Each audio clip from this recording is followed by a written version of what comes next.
All right, tonight we're digging deeper into the governor's executive order halting state agencies from considering minority ownership in some state contracts.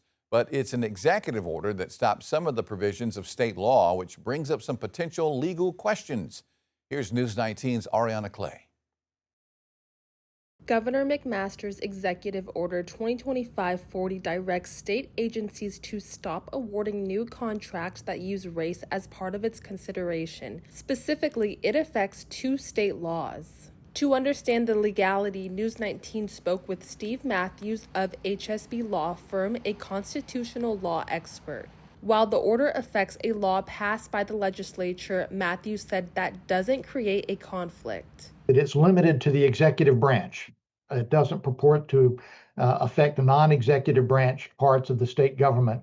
And the governor is, by the state constitution, the chief executive officer of the state. Matthews says the order is directing compliance with the 14th Equal Protection Clause of the U.S. Constitution. McMaster has said he took action because of a U.S. Supreme Court ruling that said government programs cannot favor one racial group over another, which he believes these two laws do.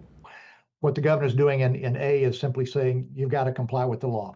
The order also requires agencies to certify they're following the law and to report on any regulations that might conflict with the Constitution. The governor cannot simply expunge a program. That has to be done by the General Assembly.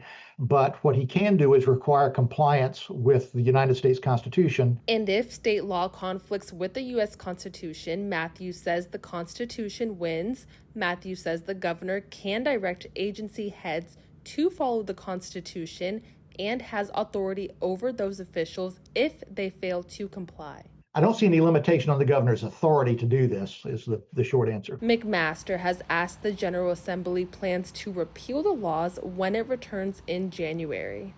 In Columbia, Arianna Clay, News 19 WLTX.